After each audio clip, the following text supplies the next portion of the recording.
Voice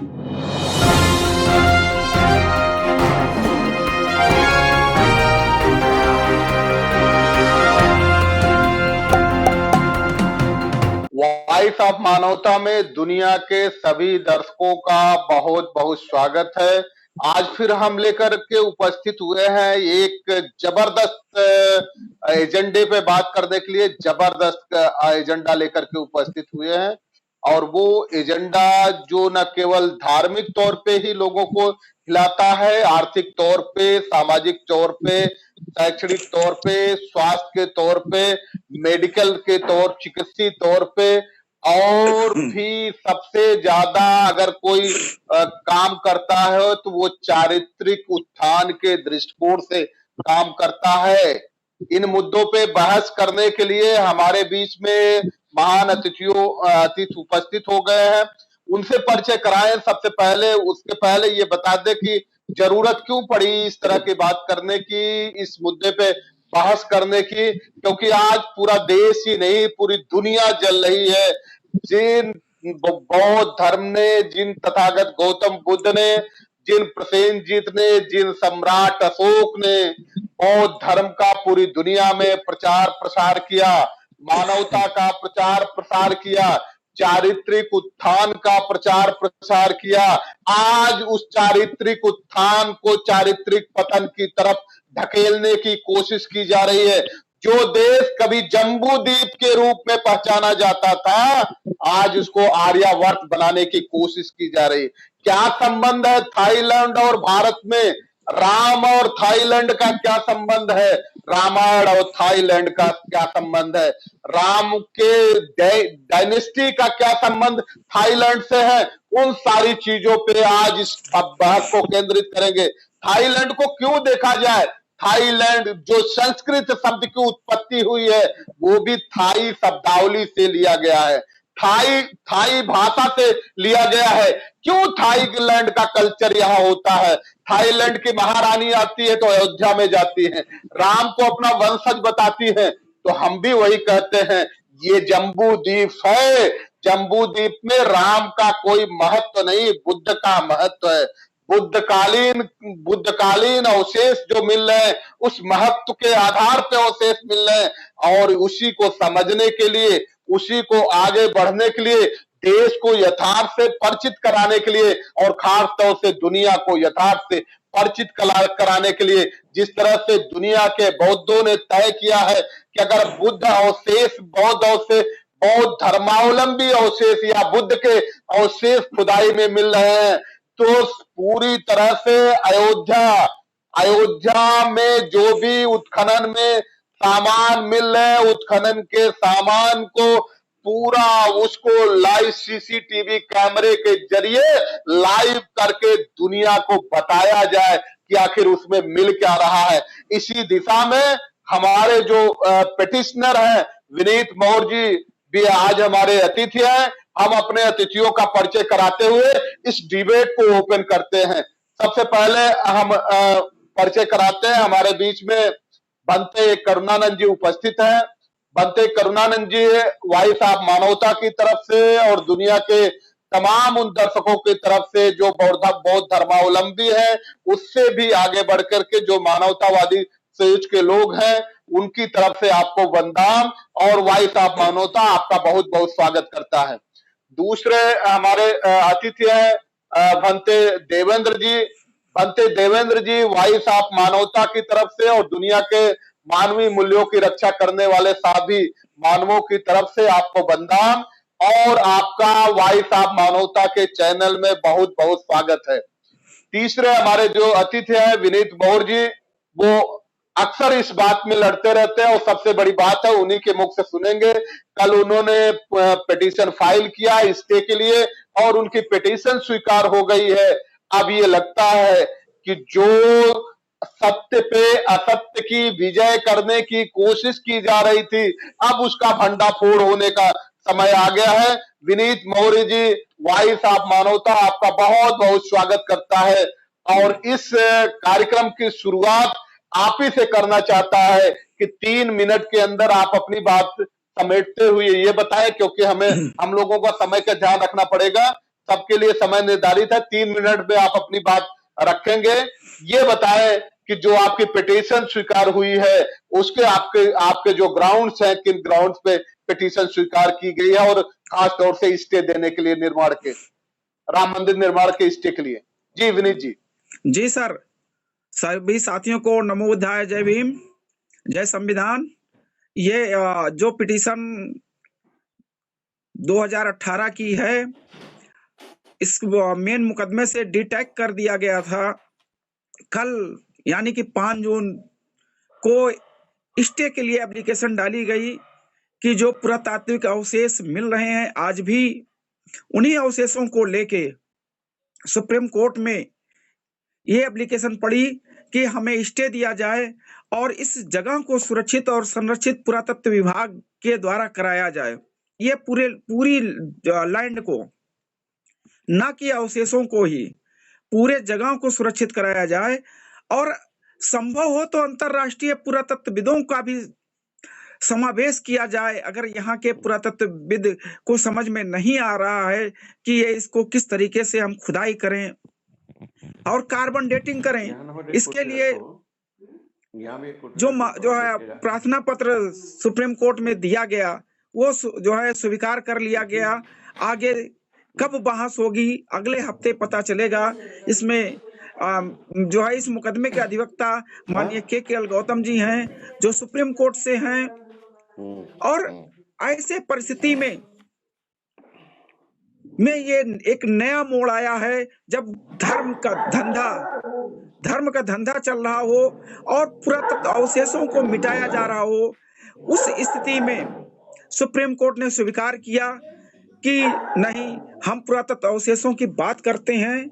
और ऐसे समय में दुनिया के सारे मानवतावादी संगठनों, मानवतावादी लोगों को आगाह करना है कि आप इस अवशेष को बचाने के लिए आगे आए। और इस समय जो परिस्थिति बनी हुई है, उस परिस्थिति का सामना करते हुए, कोरोना का संकट के रहते हुए भी हमें इस अयोध्या अवशेष को लेके बड़ी मुहिम छेड़नी है कि हम अपने अवशेषों को, अपने धरोहर को बचा सके।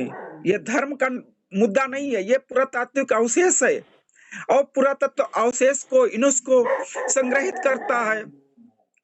और ऐसे स्थिति में सारे लोग इस अवशेष को बचाने के लिए आगे आए कि ये अवशेष पुरातात्विक है, इस पे शोध करें, चिंतन करें, मनन करें।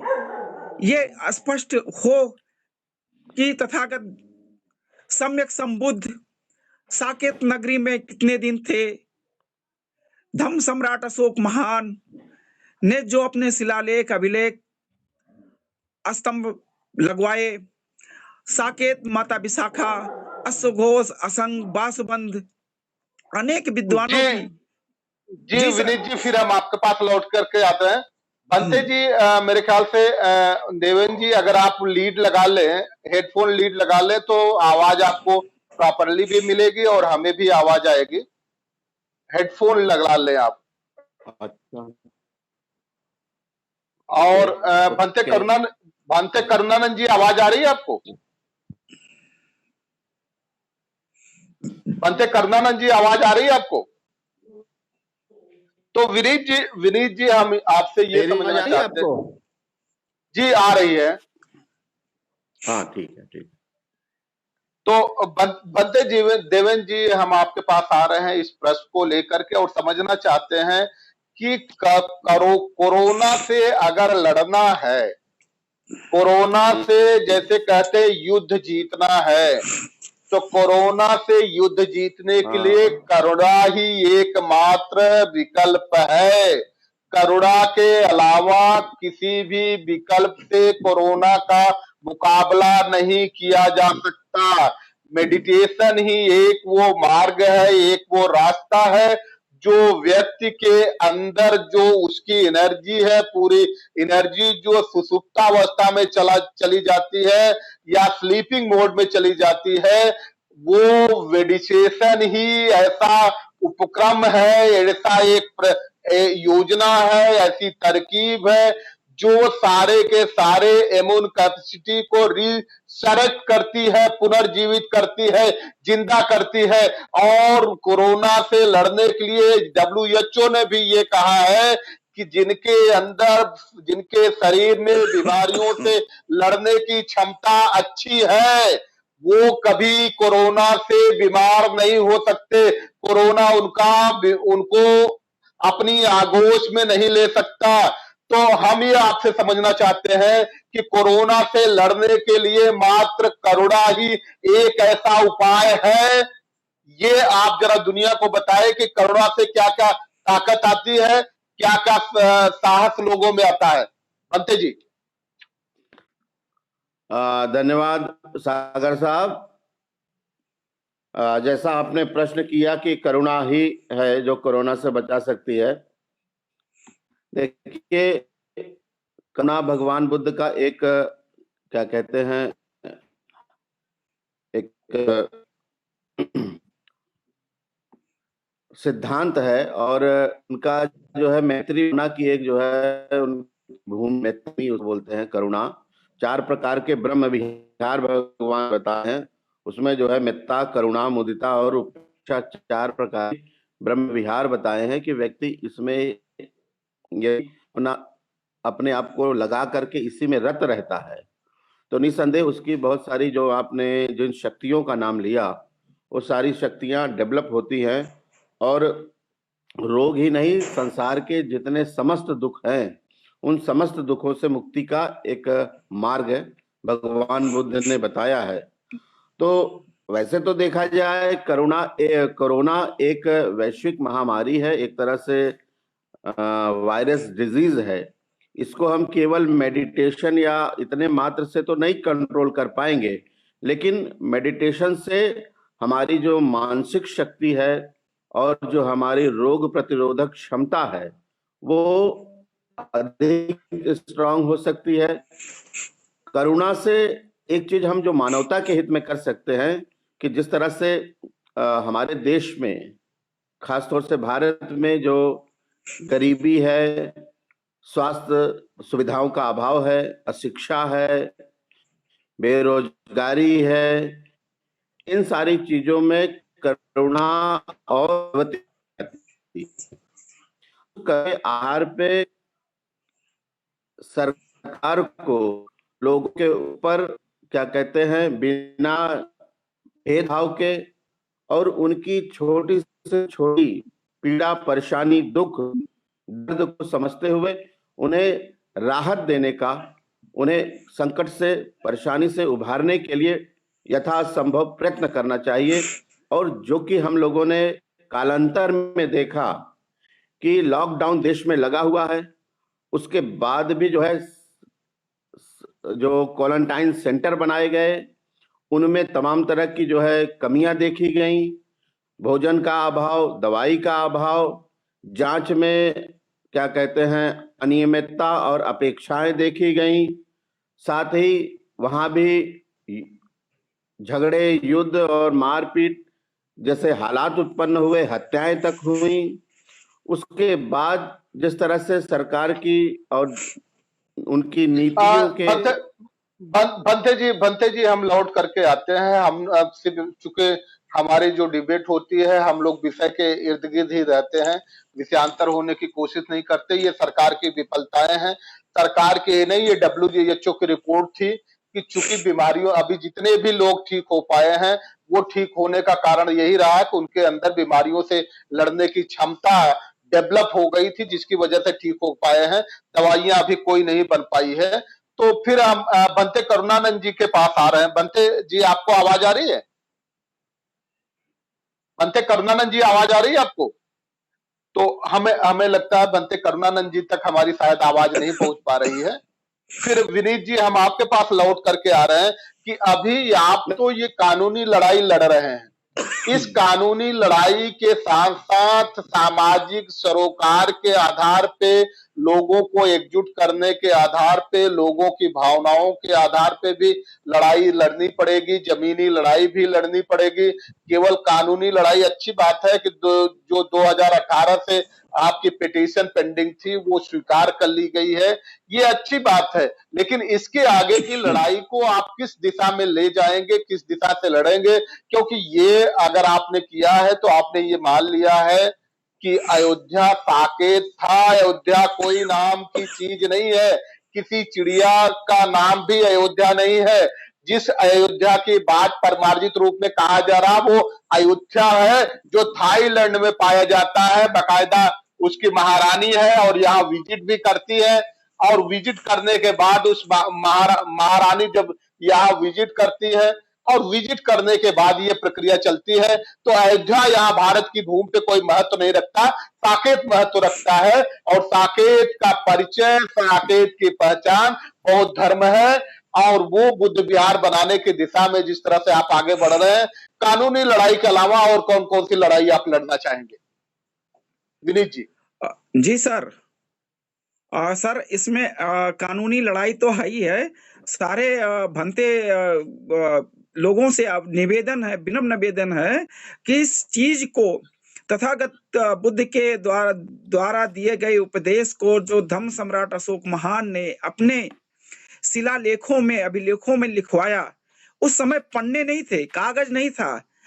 धम्म सम्राट अशोक ने पत्थर पे लिखवा दिया तथागत सम्यक संबुद्ध की बात कि अगर जीवन में सफलता पाना चाहते हैं, अपने देश को शिखर पे पहुंचाना चाहते हैं, तो ये सम्यक संबुद्ध की वाणी है और इसी रास्ते पे चल के ही हम आगे बढ़ सकते हैं। इसी को आगे बढ़ाने के लिए सारे लोगों से निवेदन है कि इस चीज को आगे बढ़ाएं। और ये कोई धार्मिक मामला नहीं है, ये पुरातात्विक है, सांस्कृतिक मामला है। इसको धर्म से ना जोड़ा जाए। तथागत सम्यक संबुद्ध ने एक रास्ता बताया कि इस रास्ते पे चल के आपका कल्याण होगा, आपके परिवार का कल्याण होगा, आपके समाज का कल्याण होगा। और उसी रास्ते को धम्म सम्राट अशोक महान ने अपनाया। वो भी कलिंग युद्ध के बाद उनको समझ में आया कि ऐसे रास्ते पे चलें जिससे हमें और हमारे साम्राज्य को कल्याणकारी मार्ग जो है मिले। इसलिए इस अवशेषों को लेके जो एक मुहिम छिड़ी है कि ये अयोध्या नहीं साकेत है, यहाँ पे एक तथागत सम्यक संबुद्ध के समय में एक तिलोदकी गंगा बहती थी, आज भी उसके अवशेष पाए जाते हैं। आज उसका नाम तिलोई गंगा रख दिया गया है। और इस मुकदमे को डायरी नंबर 8253/2018 और रिट पिटीशन नंबर 294/2018 पे सुप्रीम कोर्ट के वेबसाइट पे जाके कोई भी देख सकता है कि इसमें क्या क्या कार्रवाई हुई है और क्या डॉक्यूमेंट कल दाखिल हुए, यानी कि 5 जून को दाखिल हुए हैं। ये स्पष्ट रूप से सुप्रीम कोर्ट के वेबसाइट पे दिखाई देती है। और यहाँ पे भेदभाव नहीं है, ये विज्ञान का धर्म है। यहाँ पे भेदभाव के लिए नहीं है कि हाँ ये वर्ण व्यवस्था के हिसाब से नहीं है। यहाँ पे समस्त मानव कल्याण की बात हो रही है। और ऐसे समय में जब हम सारी तरह से विफल होते जा रहे हैं, सरकार विफल हो गई है, उस समय मानव मात्र कल्याण के लिए ऐसे स्थिति में सुप्रीम कोर्ट ने जब स्वीकार किया है कि हम इस पे खुदाई कराएं, स्टे देंगे और खुदाई कराने के लिए, अन्वेषण कराने के लिए जो एप्लीकेशन पड़ी है उसको एक्सेप्ट किया है, आप समझ सकते हैं कि सुप्रीम कोर्ट भी चिंतित है कि हम कहां लेके जा रहे हैं मानव सभ्यता को, मानव समाज को। आए दिन जिस तरीके से कांड हो रहे हैं, आर्थिक अभाव चल रहा है। जी सर। जी विनीत जी फिर हम आपके पास आ रहे हैं। हम बंते जी के तरफ रुख करते हैं, बंते जी से समझने की कोशिश कर रहे हैं कि बंते जी, विनीत जी का साफ साफ इशारा था कि जो साकेत है साकेत ज्ञान का, विज्ञान का दृष्टिकोण है, और जो अयोध्या है अंधकार का दृष्टिकोण है, अंधविश्वास का दृष्टिकोण है। अंधविश्वास, ज्ञान, विज्ञान और अंधकार का लड़ाई है। यहाँ साकेत की लड़ाई हम इसलिए लड़ रहे हैं कि विज्ञान का युग आए, ज्ञान का युग आए, और दूसरी तरफ लड़ाई चल रही है अयोध्या की कि वो अंधविश्वास और अंधकार का युग आए।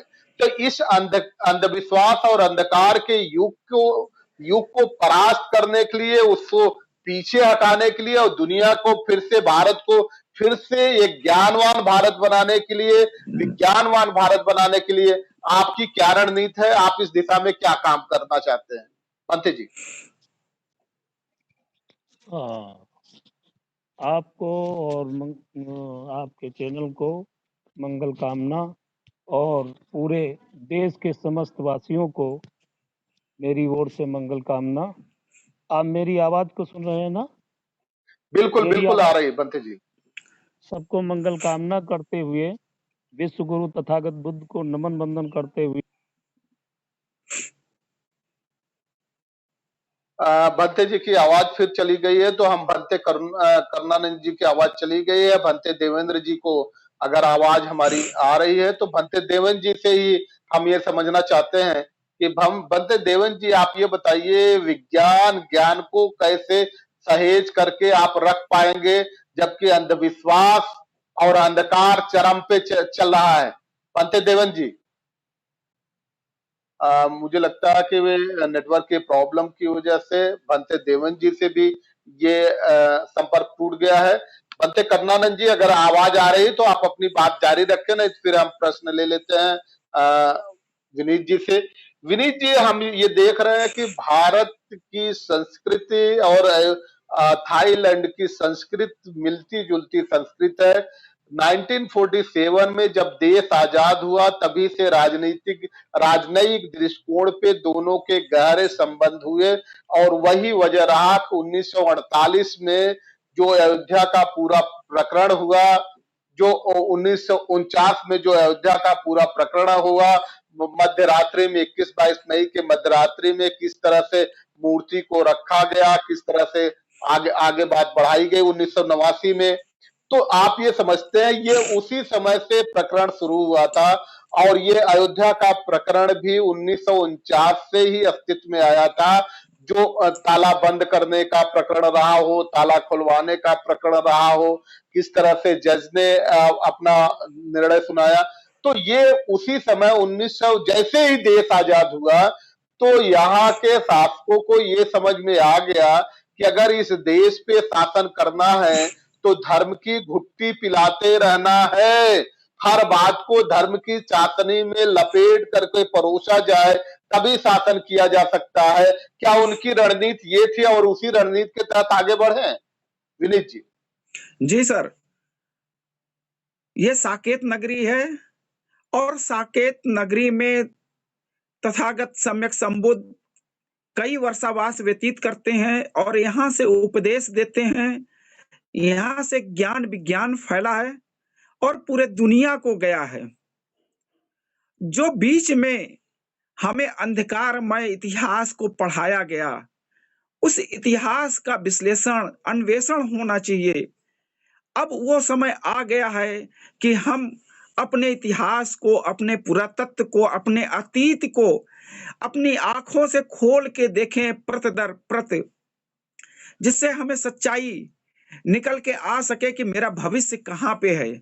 हम वोटों की राजनीति में फंस जाते हैं, दलगत राजनीति में फंस जाते हैं और अपने विज्ञान को, अपने मान सम्मान को खो देते हैं। इसी को लेके तथागत बुद्ध ने स्वयं से अपने को पहचानने की बात कही कि जो शक्ति आप बाहर खोजते हो वो अपने अंदर खोजो और अपना ज्ञान, अपना प्रकाश स्वयं जलाओ, जिससे कि हम अपने समाज, अपने परिवार, अपने देश का विकास कर सकें। ऐसे स्थिति में सम्यक संबुद्ध ने जो उपदेश दिया, जी, उपदेश को आज लागू न करके बाबा साहेब ने संविधान में तो सब कुछ दे दिया और संविधान के हिसाब से जो सत्ता में बैठते हैं वो लोग काम नहीं करते हैं और अपने हिसाब से मनवादी, पाखंडवादी, अंधविश्वास फैला के ये काम करते हैं।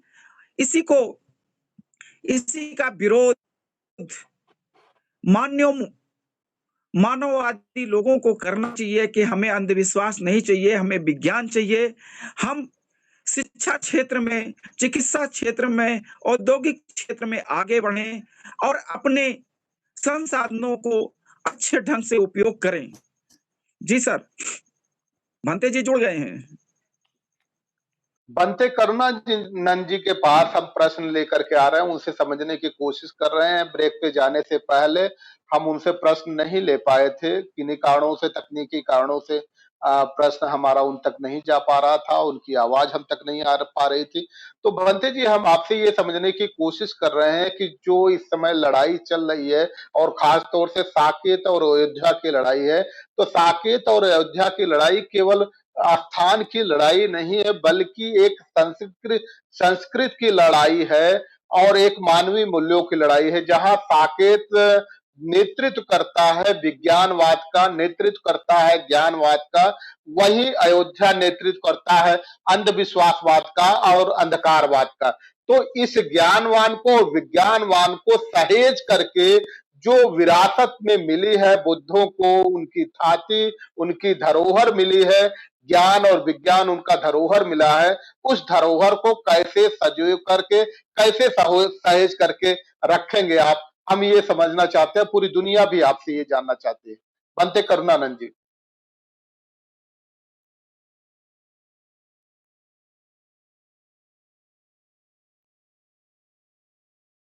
बनते करुणानंद जी, आपकी आवाज नहीं आ रही बनते जी। मेरी आवाज मिली कि नहीं? हाँ जी नहीं, जी जी, बताएं। नहीं आ रही, आ रही। हाँ, आ रही है। मैंने पूरे विश्व के लोगों से और विशेषकर उच्चतम न्यायालय में जो रिट डाली गई है, आवाज मिल रही कि नहीं? मिल जी रही जी, है? बिल्कुल बिल्कुल अच्छा, जी। उच्चतम न्यायालय में जो रिट डाली गई है स्टे की, और पहले भी विनीत मौर्य जी ने इस अपील को किया था, तो साकेत और अयोध्या का प्रश्न है और दूसरा जन्मस्थली का प्रश्न है। तो जहां जिसका जन्म होता है वही जन्मस्थली होती है, और जब जन्म ही नहीं हुआ है जिसका, तो उसकी जन्मस्थली होने का कोई प्रश्न नहीं उठता।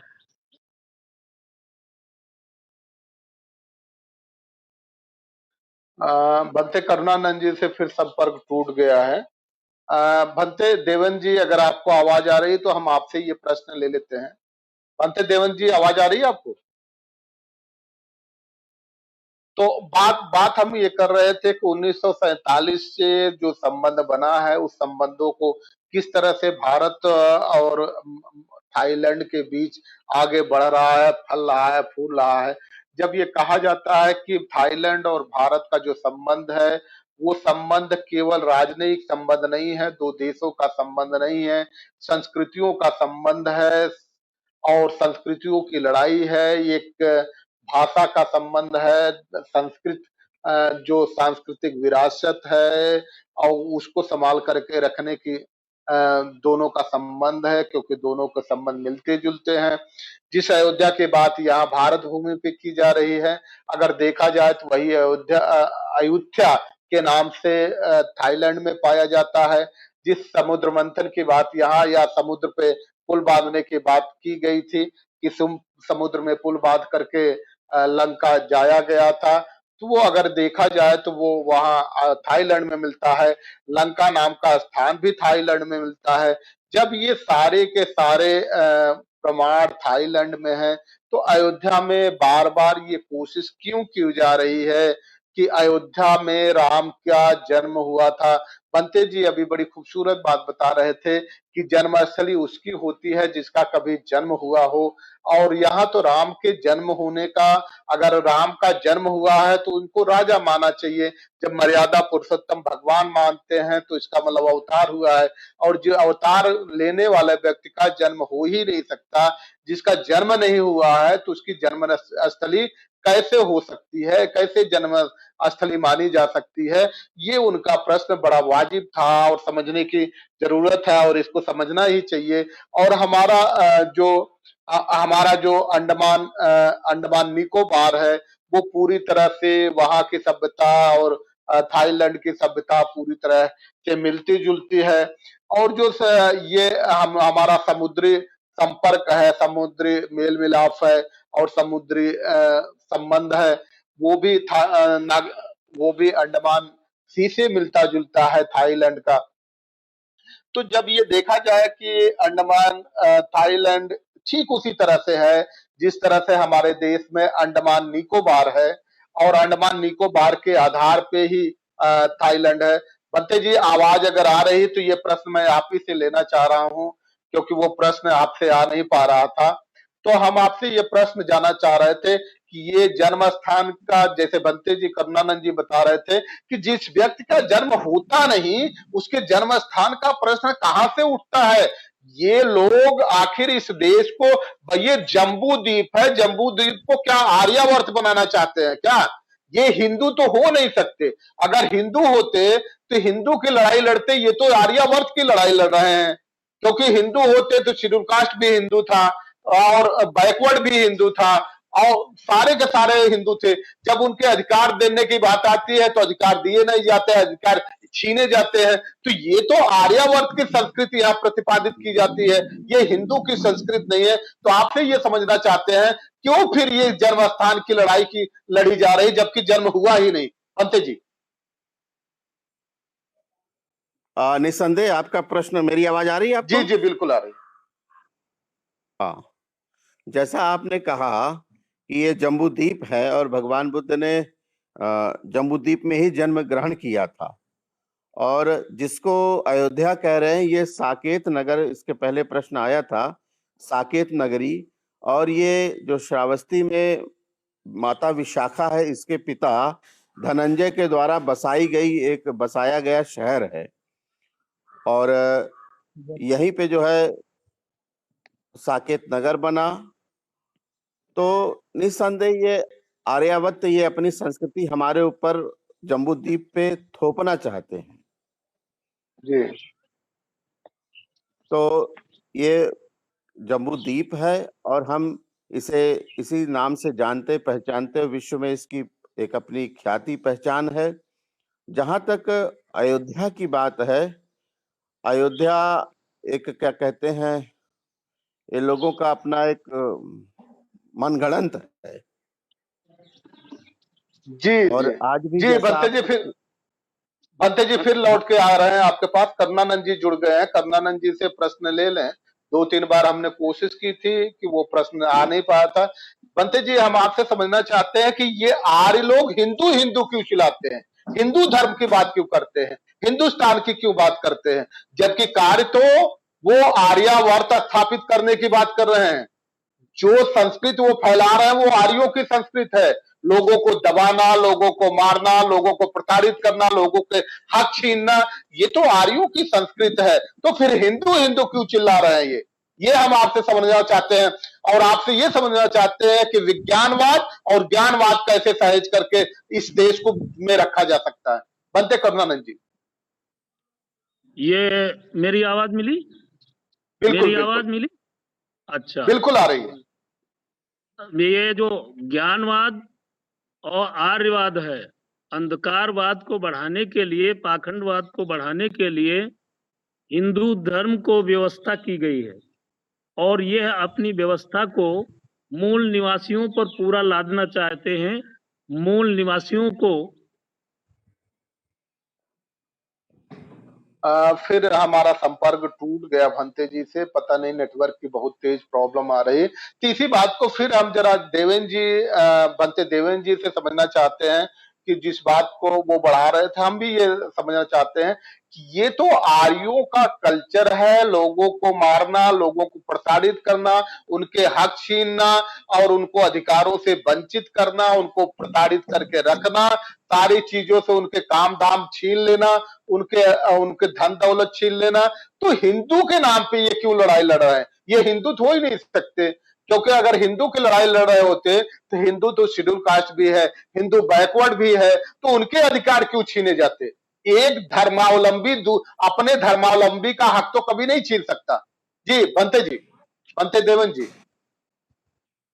देखिए, जहां तक मेरा अपना ज्ञान कहता है कि हिंदू कोई धर्म नहीं है जी और आर्यन जो है ये इस देश में जम्बू द्वीप में बाहर से आए हुए लोग हैं, जो इतिहास कहता है।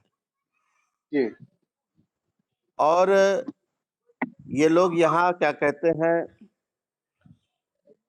चढ़ाई किए, शासन स्थापित करने के लिए इन्होंने जो है युद्ध लड़ा और कहीं न कहीं यहाँ के मूल निवासी को जो है अपना बंधक और बंदी बनाया, उनके ऊपर अन्याय और अत्याचार किए। तो जी रही बात की क्या नाम से, हिंदू धर्म कोई धर्म नहीं है, ब्राह्मण धर्म है। जैसा जी हम लोग वैदिक धर्मों में देखते हैं, उस समय कर्मकांड थे, सारी चीजें थी। हिंदू शब्द तो बहुत बाद में आया, कहीं शास्त्रों में कहीं भी जो है हिंदू धर्म नहीं है, हिंदू शब्द ही नहीं आया है। और यदि जी ये मूल निवासी भाइयों को, जैसा आपने जिन जिन जातियों का नाम लिया, यदि वो उन्हें अपना हिंदू भाई मानते तो उनके साथ ये वर्ण व्यवस्था उन पे न थोपी जाती, उनके साथ ये जातिवाद, छुआछूत, अन्याय और भेदभाव, शोषण इत्यादि न से। आज भी हमारा देश, भले ही हम 21वीं सदी में पहुंच गए हैं, लेकिन आज भी क्या नाम से बहुत सारे ऐसे इनके मंदिर हैं जहां न तो दलित वर्ग का व्यक्ति जा सकता है और ना ही महिलाएं प्रवेश कर सकती हैं। तो ये कौन सा हिंदू धर्म है, कौन सी इसकी सभ्यता है, कौन सी इसकी संस्कृति है, इसका तो कुछ पता ही नहीं है। जहां तक रही जी बात कि जम्बूद्वीप बुद्ध का था, तो बुद्ध के धर्म में सबको समानता का व्यवहार था। सभी नारी, पुरुष, स्त्री, सारे लोग जो है समान थे, कहीं भी आ सकते थे, कहीं भी जा सकते थे। और धर्म तो स्वेच्छा का है, धर्म किसी के ऊपर थोपा नहीं जा सकता। जी जी और ये बनते धर्म जी, बनते जी फिर हम आपके पास लौट के आ रहे हैं। बनते करुणानंद जी से हम अपना प्रश्न ले लेते हैं, समझने की कोशिश करते हैं, दुनिया के दर्शक समझना चाहते हैं बनते करुणानंद जी से कि जब ये आर्यों की संस्कृत है, आर्यों का धर्म है, आर्यों की सनक है, तो और यहाँ हिंदू कोई धर्म ही नहीं है, तो हिंदू धर्म के नाम पे जबरदस्ती बौद्ध धर्मावलंबी जो थे, जो बौद्ध धर्मावलंबी हैं, उन्हीं वो अपने आप को कहीं न कहीं से गलतफहमी में हिंदू भी मान लेते थे और इसी साजिश के तहत, इसी चाल के तहत इन्होंने आर्य संस्कृत नहीं कही, आर्य धर्म नहीं कहा, आर्यावर्त नहीं कहा, हिंदुस्तान और हिंदू की बात की। इसीलिए इन लोगों को गुमराह कर रहे हैं, संस्कृत लाना चाहते हैं, आर्य बनाना चाहते हैं इस देश को आर्यावर्त, संस्कृत लाना चाहते हैं आर्यों की, जो जर्मनी के हिटलर ने शुरू की थी।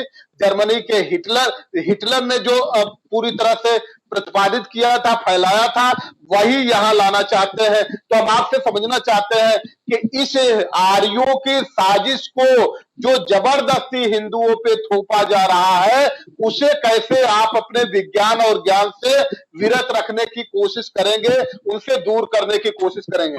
बनते करुणानंद जी। हाँ, मेरी आवाज मिल रही है?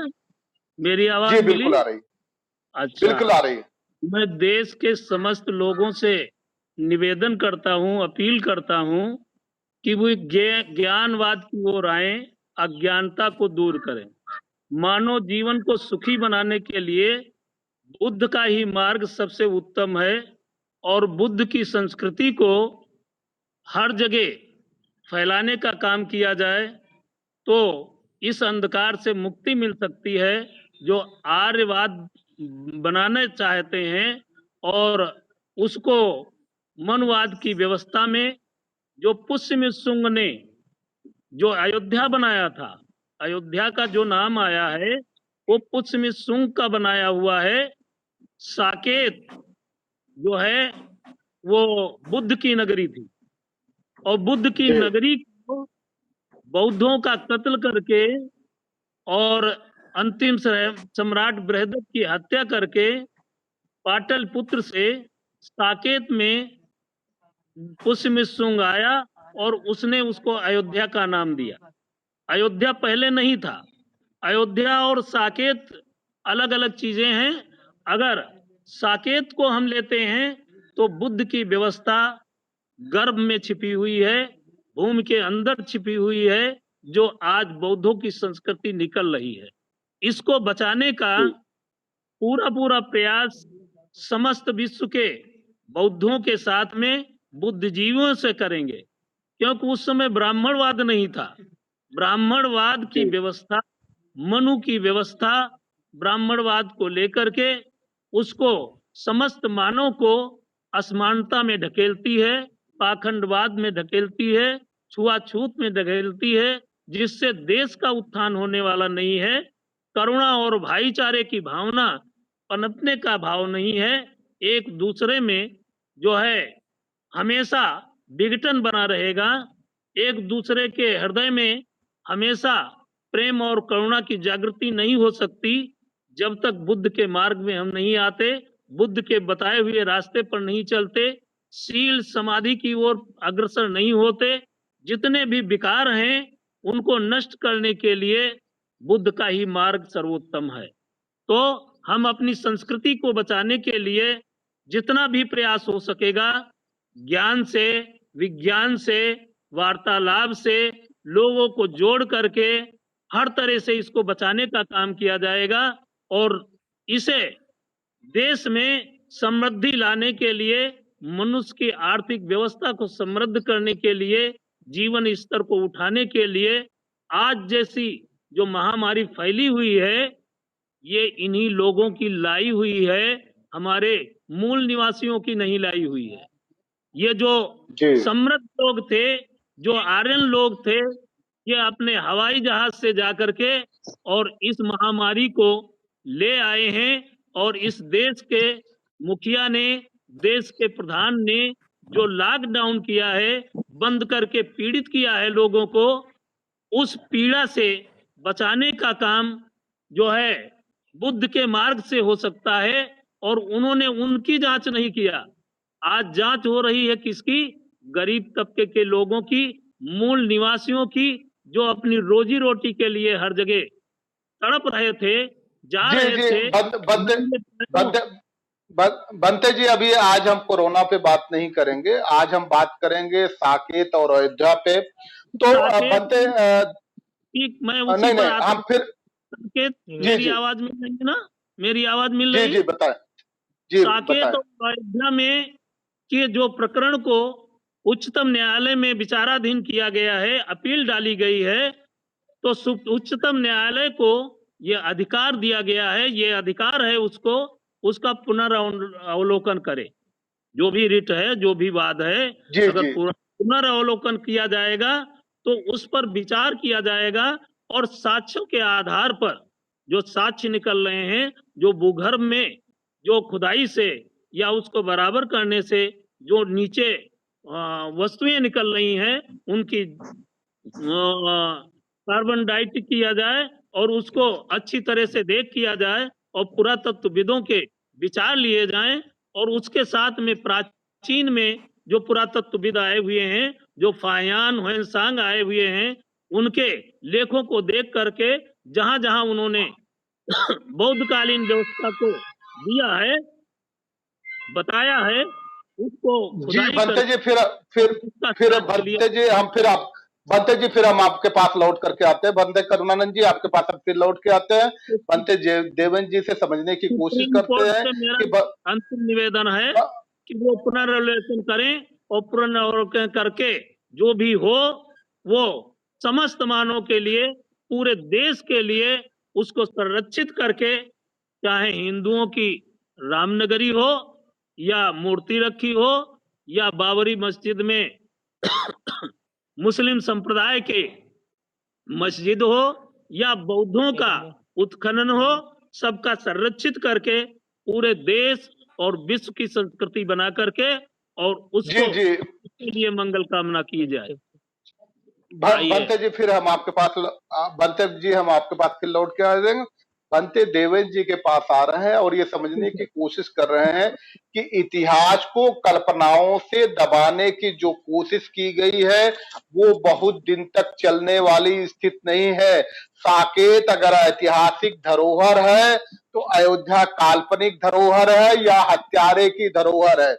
एक तरफ मानव का वध करके अयोध्या नाम दिया गया। जिस पुष्यमित्र शुंग की बात कर रहे थे, तो अगर पुष्यमित्र शुंग की बात कर रहे हैं तो क्या पुष्यमित्र शुंग के अयोध्या नगरी जो बसाया गया, जैसा पंते जी बता रहे थे, तो वो तो एक हत्यारे द्वारा बसाई गई नगरी है। तो क्या हत्यारे को हम महिमा मंडित करें या जो हमारा ऐतिहासिक धरोहर है उस धरोहर को संभाला जाए? क्योंकि सुप्रीम कोर्ट ने स्टे देने के लिए वाचिका स्वीकार कर ली है, तो इसलिए पूरे दुनिया के बुद्धिस्टों से, पूरे दुनिया के भिक्षुओं से क्या आप अपील करेंगे, उनको एकजुट करने की कोशिश करेंगे कि वो मांग करें कि ये साकेत को साकेत रहने दिया जाए और बुद्ध के जो अवशेष मिल रहे हैं उन्हीं अवशेषों को जो साकेत कालीन और प्रसेनजीत कालीन राज महानगर था उस तरह से बसाया जाए। बनते देवेंद्र जी। जी सागर साहब, आपका प्रश्न बड़ा ही उचित है कि ये जो साकेत नगर बसाया गया था धनंजय सेठ के द्वारा और आज उत्खनन से जो बुद्ध के अवशेष प्राप्त हो रहे हैं और इनके साथ जो छेड़छाड़ हो रही है, तो पहले तो इसको तत्काल प्रभाव से इस पे रोक लगाई जाए, चाहे वो सुप्रीम कोर्ट के माध्यम से हो, चाहे जन आंदोलन के माध्यम से हो, कैसे भी हो, क्योंकि ये जो धरोहरें हैं ये केवल भारत की नहीं बल्कि ये विश्व की धरोहर है। और हम जहां तक देखते हैं कि यूनेस्को जो है एक भारत में भी जो प्राचीन काल में जो खुदाई में अवशेष या जो चीजें प्राप्त हुई हैं उसको यूनेस्को की हेरिटेज साइट घोषित किया गया है। तो साकेत में जो कुछ भी उत्खनन से प्राप्त हो रहा है या जो एरिया है उसको पहले तो हमारे बौद्धों को हम कोशिश करेंगे कि जो विश्व में हमारे बौद्ध लोग हैं वो लोगों से हम अपील करेंगे कि इस विषय को यूनेस्को में उठाया जाए और इस पे जो है यूनेस्को अपना कदम उठाए, स्टेप ले और यहाँ जो जो नष्ट होने का जो कार्य हो रहा है, जो उत्खनन से प्राप्त चीजें हो रही उनको बड़ी तेजी से नष्ट किया जा रहा है, इस पे तत्काल रोक लगाई जाए और जिस साक्ष्य के आधार पे हम कहते हैं जो कुछ भी है जिसका है, अगर वो राम का है तो राम का, अगर बुद्ध का है तो बुद्ध का, या जिसका भी हो उसको वो दिया जाए और उसको जो है संभाला जाए। रही चीज कि क्या नाम से कि साकेत नगर, जहां आपने कहा था कि साकेत नगर, मैं बार बार यही कह रहा हूं कि जो है ये बौद्धों का जो है था, अयोध्या काल्पनिक है और अयोध्या में कहीं कोई ऐसा जो है एविडेंस अभी तक प्राप्त नहीं होता है कि ये क्या कहते हैं राम की नगरी थी अयोध्या। तो इसलिए इस पे बौद्धों का दावा बहुत मजबूत है। जी, बौद्धों का दावा बहुत मजबूत है। और इसके बाद फिर हम आते हैं बनते करुणानंद जी से समझने की कोशिश कर रहे हैं कि कानून तो अपना काम करेगा, सुप्रीम कोर्ट अपना स्टे देगा, वो उसको विचार करना है। तो क्या हम ये नहीं कहते, क्या आप ये मानते हैं कि ठीक है राम मंदिर बनाने का स्थान आपको मिल गया है तो आप राम मंदिर बनाइए, उसमें आप रोड़ा नहीं अटकाने जा रहे हैं, लेकिन जो उत्खनन में वस्तुएं मिल रही है, अवशेष मिल रहे हैं, उसको विनष्ट न किया जाए, उसको सहेज करके रखा जाए, चाहे आप वहां से दूर ही सहेज करके रखें, सहेज करके रखें। क्या आप ये डिमांड करना चाहते हैं उसको नष्ट न किया जाए? अंते जी। हाँ, जो वहाँ अवशेष मिल रहे हैं, जो गर्भ में व्यवस्था मिल रही है, उसको संरक्षित रखा जाए और उस स्थान को भी सुरक्षित रखा जाए। जो सुप्रीम कोर्ट ने आदेश दिया है राम मंदिर बनाने के लिए, फिलहाल के लिए उनका आदेश तो पक्का है और सुप्रीम कोर्ट का भी स्वागत है, और मैं स्वागत करना चाहता हूं पुनः, और कि उस पर अपने आदेश पर पुनरावलोकन करके जो भी गर्भ में चीजें हैं वो उसे भले न दी जाएं, उसको संरक्षित करके, उस स्थान को संरक्षित करके तीनों समुदाय के, विश्व के समस्त मानवों के लिए वह व्यवस्था सुरक्षित कर दी जाए। एक को न सौंपी जाए। एक को अगर उसको सौंप दी जाती है तो व्यवस्था एकांगी हो जाएगी और सर्व मानवों के कल्याण के लिए नहीं होगी, क्योंकि वो पुरातत्व हमारे धार्मिक व्यवस्था से जुड़े हुए हैं, बुद्ध से जुड़े हुए हैं, या राम से जुड़े हुए हैं, या अपने इस्लाम धर्म में मोहम्मद साहब से जुड़े हुए हैं, मस्जिद से जुड़े हुए हैं, तो सभी की आस्था उसमें मौजूद है। जब सभी की आस्था मौजूद है तो उसको डिस्ट्रीब्यूट ना करके, उसको एक के अधिकार में न रख करके, उसको पूरे देश की संस्कृति बना करके पूरे विश्व के कल्याण के लिए, विश्व के मानवों के कल्याण के लिए, जो भी जहां अपनी स्थिति में रह रहे हैं, भावना से जुड़े हुए हैं, वो अपनी व्यवस्था में आए, अपने धर्म और संस्कृति की ओर आए और उसका वो स्वागत करेंगे, सम्मान करेंगे। और विश्व की ही ऐसी जो पुरातात्विक व्यवस्था है, बौद्धकालीन व्यवस्था है, उसी से विश्व के लोग आते हैं, उसको नमन, हर स्थल पर नमन करते हैं, और नमन करके जो विश्व की लोगों के द्वारा जो अर्जित आय होती है, आर्थिक व्यवस्था आती है, यह भी जो है हमारे इस हिंदुस्तान में, इस भारत में, इस जम्मू द्वीप को हिंदुस्तान बनाने का जो प्रगाढ़ ये व्यवस्था चल रही है, ये जैसी थी वैसी बनी रहनी चाहिए। इसको किसी काल्पनिक व्यवस्था में ढाल करके किसी के ऊपर किसी की व्यवस्था को थोपा न जाए। जो जैसा स्वीकार कर रहा है वो उसे स्वीकार करे, और स्वीकार करके एक दूसरे से युद्ध न करे। जैसा कि हमारे माननीय प्रधानमंत्री जी कहते हैं, युद्ध नहीं बुद्ध चाहिए, तो बुद्ध की व्यवस्था युद्ध में नहीं है। और अगर इस तरीके से एक दूसरे की संस्कृति को, एक दूसरे की व्यवस्था को मिटाया गया, समाप्त किया गया, तो यहाँ पर युद्ध ही छिड़ेगा, युद्ध के अतिरिक्त और कुछ नहीं। जब युद्ध छिड़ेगा तो बुद्ध की व्यवस्था मिटेगी। बुद्ध कहाँ आएंगे? बुद्ध के मार्ग से ही, बुद्ध को पाकर के ही, और बुद्ध का नाम लेकर के ही पूरे विश्व में आपको सम्मान मिलता है, और आप अपने देश में बुद्ध की व्यवस्था को मिटाना चाहते हो, तो ये कहां तक संभव होगा? ये बौद्धों को बर्दाश्त नहीं होगा। फिर मंजिल कहां? रणनीति तय करनी पड़ेगी। जी भंते जी, रणनीति तय करनी पड़ेगी। अच्छी बात आपने कही कि रणनीति तय करनी पड़ेगी, और रणनीति ये तय करनी पड़ेगी कि जब अलेक्जेंडर कनिंघम ने 1862 और 63 में पहला विजिट किया और देखा, और स्पष्ट तौर पे ये कहा कि ये बौद्धों का ही है, बौद्ध नगरी है, ये बुद्धिस्टों की है।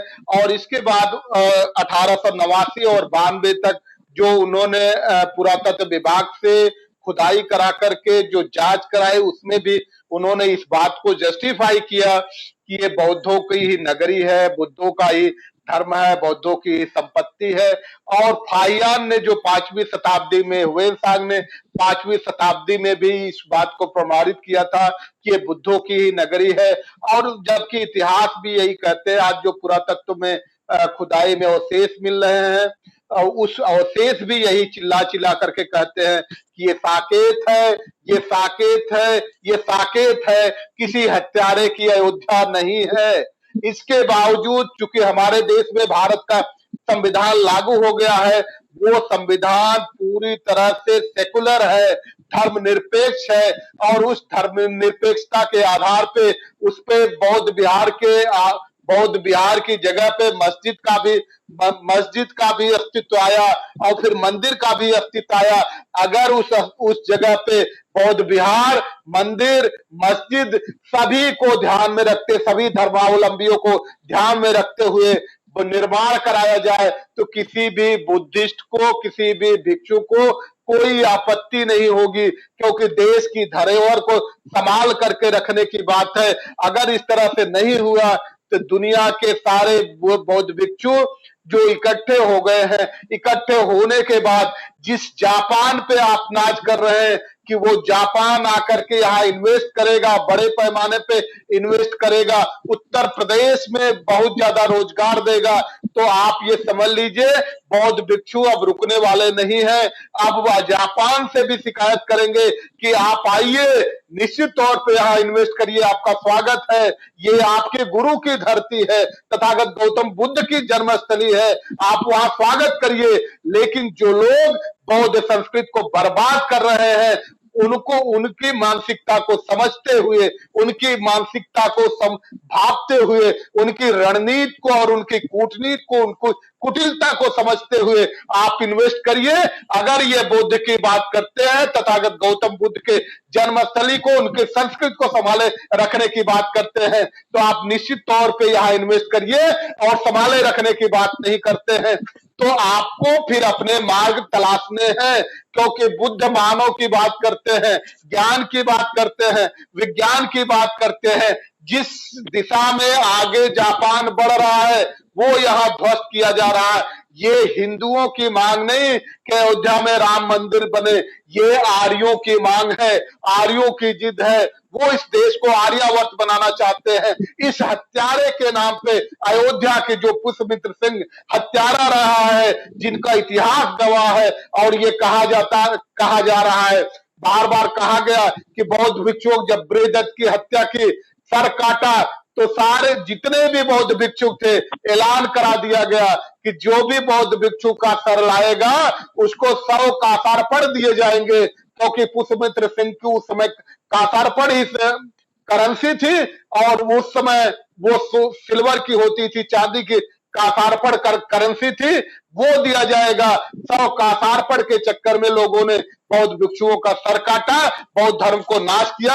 लेकिन अब बौद्ध भिक्षु पूरी तरह से जाग चुके हैं अपने अधिकारों के प्रति, अपने दायित्वों के प्रति, अपने कर्तव्यों के प्रति। अब किसी भी कीमत पे एक पुष्यमित्र सिंह के द्वारा दिया गया नाम अयोध्या को अयोध्या नहीं का साकेत ही बना करके दम लेंगे, चाहे वो कानूनी दम पे हो, चाहे सामाजिक तौर पे हो, चाहे आंदोलन के तौर पे हो। ये हमारे भंतेगण और जो याचिकाकर्ता रहे हैं उन्होंने पूरे वार्ता के दरमियान इस बात को रखा है।